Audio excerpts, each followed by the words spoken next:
Tonight on Connecticut's news station, a weather watch alert with snow in the forecast. A look at just how much snow we can expect and how crews are preparing to respond. Plus, addressing safety in the capital city, the message from the community and how they're coming together to create change. Plus, first responders are focusing on how to stop the bleed. We'll look at the new technology being used in the state to save more lives. Fox 61, Connecticut's news station, begins with a weather watch alert.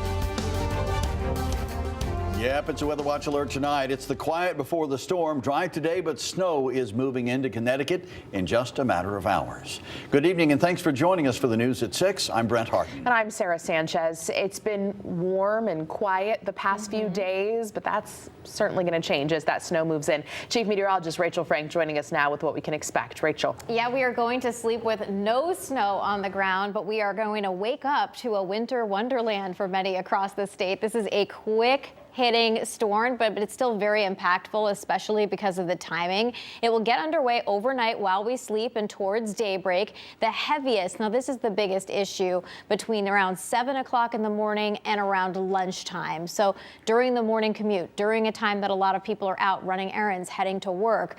But as quickly as it hits, it's already over as we head through the early to middle part of the afternoon. So travel issues, we're already starting to see some school closures, and this will be a heavy wet snow. But the forecast has changed over the last 12 to 24 hours with a sizable shift to the south in our computer modeling. And we're going to talk more about this in just a moment. But 6 to 10 inches it looks like now for areas that are south of Hartford. And we're forecasting areas north of Hartford to get between 3 to 6 inches of snow. It's going to be a really sharp cutoff between not a whole lot of snow to the north and a lot, with some areas getting close to a foot. But this is a shoreline special. We are still dry outside right now, but this is the storm that we continue to track, and it will develop into a coastal low. And here's a look at that snow moving in right around the time for the morning commute. To talk more about that shift farther south in the models and what that means in terms of what this storm can bring, let's head to meteorologist Ryan Breton. Hi, Ryan. Well, Rachel, we were talking, and this is one of the bigger changes we can remember in recent memory, happening within about the last 24 hours before the storm. Yesterday, almost all of the available model data would have suggested double-digit totals for a lot of us. But here's the change that happened pretty much universally across our computer models today. We'll take a look at the graphics and show you that. Yesterday, the storm looked like it would be in nearly a perfect position for a snowstorm for all of southern New England. But today, there was a shift south by about 100 miles, and that now puts especially northern Connecticut near the northern edge of the precipitation. So the heavy snow, which would have overspread all of the state, now looks like it will really only get into the southern 4 counties, which is why the totals there have not changed since yesterday. But in northern Connecticut, they have. So the heaviest snow has shifted south, which means there will be a big impact for Fairfield, New Haven, Middlesex, and New London counties. But the closer you get to the Massachusetts border, you may not get into the very heavy snow tomorrow morning. Either way, for all of the state, the heaviest snow is coming at an inconvenient time, between about 7 o'clock in the morning and noon or 1 o'clock, with it falling during the morning commute. Even in northern Connecticut, there will be some disruptions and roads will get slippery. But in southern parts of the state, that's where we have the best chance of getting into the heavy snow that could drop 1 to 2 inches per hour and total those numbers up 6 to 10 inches. So that's the reason for the change, a shift south, which takes northern Connecticut out of the heaviest snow, but brings it closer to Long Island Sound. Rachel has much more on the storm and what follows it too, coming up in just a bit. Brent? All right, Ryan, thank you. This impending storm, of course, means crews all across the state are getting ready for the return of winter weather. In Hartford, Mayor Arulan is activating a citywide parking ban starting in just a few hours at 8 o'clock tonight, and Hartford public schools will be closed tomorrow. Fox 61's Emma Wolfhorst caught up with the mayor as well as Connecticut DOT. While there's no snow falling out here just yet, it was still a busy day for crews both in the city of Hartford and across the state as they did last-minute preparations on the roadways and behind the scenes for this impending winter storm, which could dump as much as a foot of snow across the state. Salt is being loaded. and trucks are getting set for the second significant snowstorm of 2024. Stay home, stay warm, stay inside if you can. Monday, crews across the state were preparing equipment and pre-treating roadways. This is the calm before the storm. For the most part, our folks are home, they're resting, they're relaxing today, because when they get that call to come in tonight, they'll be on the road through Tuesday. CTDOT has more than 600 snowplow trucks and 900 drivers ready to tackle the snow and ice. This is going to be a statewide event. Even the shoreline is going to have plowable snow, so we'll be out in full force through the day on Tuesday. From DOT service centers across the state to the capital city. We have 30 trucks ready to go. As you can see behind us, we have salt ready to go. We can only keep these streets clear if you guys work with us, get your cars off the streets. Arulampalam is instituting a citywide parking ban starting Monday at 8 p.m. to give plow drivers room to do their jobs. Get your cars off the road the second that snow ban is announced. Don't wait for that snow to hit. If you wait for that snow to hit, it might be too late. That message echoed at the state level, too. If people are able to work from home or delay travel outside of the rush hour on Tuesday, that would be incredibly helpful. But we certainly know that not everyone has that privilege.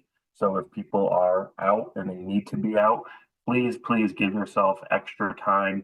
It's not going to be an easy commute by any means tomorrow. So give yourself some extra time, leave plenty of distance between other vehicles, and certainly don't crowd our plows. As you heard from state and local officials, the main message with this storm, stay off the roads if at all possible tomorrow morning. Now, many towns and cities across the state also instituting parking bans like the city of Hartford's. Most are starting late tonight and extending through the day tomorrow. When it comes to Hartford's parking ban, there's no end time for that one just yet. Mayor Arulampalam telling me city officials will be monitoring conditions on the ground tomorrow and will then determine when to lift the parking ban. Reporting in Hartford, Emma Wolfhorst, Fox 61, Connecticut's news station. New Haven also says they're prepared for this storm. Mayor Justin Elliker spoke about the city's response this afternoon, saying they'll have more than 33 trucks clearing the streets. They're asking folks to be patient with them. Be kind. Be kind to your neighbors. Look out for one another. Take a moment to shovel your neighbor's sidewalk if they're not able to do so as well. We need a lot more kindness in this world, and there's an opportunity with the storm to do so. And if you're planning to fly out of New Haven tomorrow, be aware all Avelo flights in and out of Tweed, New Haven are canceled until Wednesday.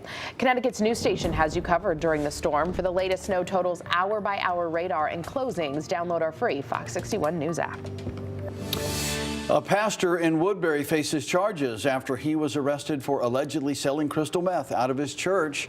Police say the pastor is a reverend at United Methodist Church. A cooperating witness tipped off police about a purported drug deal with the pastor. Police say the pastor was found with crystal meth in both rock and liquid form. He was released on $10,000 bond and is due in court later this month. And one person was killed in a serious crash this morning in Cheshire involving an SUV and a school bus. It happened around 6 a.m. in the area of Stony Hill Road and Highland Avenue. Police say the driver of the SUV, Casey Kennedy, died. No students were on the bus at the time of the crash. The driver of the bus was not injured. Preliminary investigation shows Kennedy was driving northbound and crossed over the double yellow line. The bus was driving southbound and tried to swerve, but Kennedy's SUV hit the front of the bus. Police identified the man hit and killed in Waterbury last week. 29-year-old Eric Irizarry was hit on School Street near Monroe Street on Friday. He died from his injuries. Police say Irizarry was working in the area with a tree service. He was hit by a work vehicle. OSHA responded to the scene, and the incident is still under investigation. One person was killed in a house fire in Bloomfield. This happened just after 11 last night on Alexander Drive. Police were called to the scene for a welfare check of a 21-year-old man. When they got there, the house was on fire. Officers tried to get into the home but couldn't until the flames were put out. That's where they found the man dead in a downstairs bedroom. The cause of the fire is still under investigation. Faith-based leaders in the capital city are coming together after 2 people were shot and killed at an after-hours party over the weekend. The victim has been identified as 28-year-old Akeem Williams. The suspect has been identified as 36-year-old Adrian Easterling. He was also killed. Both were from Hartford. Police say someone in the home stepped in and shot the suspect. Fox 61's Julia LeBlanc talked with that man. I just see him shot somebody right in front of my eye. This man, who didn't want to share his name, says on Saturday morning, just before 5 a.m., an after-hours party was wrapping up at his sister's home on Garden Street in Hartford. He says he was selling food out of the home when a man came in with a gun and started robbing people inside. This guy, he shot somebody, right. Boom, same time as he take the ring. The man alleges he ran into the other room, came back, and shot and killed the suspect. What was it like for you? That's scary, right? Yeah. How are you? Very scary. Hartford police officers responded shortly after and found 2 men dead on the scene, with another sent to the hospital with injuries. Police say the second shooter stayed there and has been cooperating with them. At this point, we believe it was in an act to prevent further people from getting hit by gunfire. But the gunfire and the violence is pushing faith-based leaders on Garden Street to say enough is enough. Even while being a homeowner on Capon Street, I moved me and my son out of Hartford to Manchester to try to save his life. Giselle Jacobs has owned a home around the corner for 10 years. 2 of my sons have been shot on the streets of Hartford. My 15-year-old was shot on Garden Street. Now she and other neighbors and business owners are coming together to create a 24/7 community watch group as they work to install surveillance cameras in the area. The fact that these house parties were allowed to go on for such a long time speaks to the inability of law enforcement and the willful disregard for law by homeowners and area residents. Now, we reached out to the city of Hartford, and the director of licensing and inspection says that they have been investigating this specific property for months now for potential illegal activity happening there and unlawful use of the property. And now, in light of this incident, they say they hope to work with Hartford police to discuss further legal actions. In the meantime, nobody has been charged in this case. We are in Hartford. Julia LeBlanc, Fox 61, Connecticut's news station. Julia, thank you. Still to come.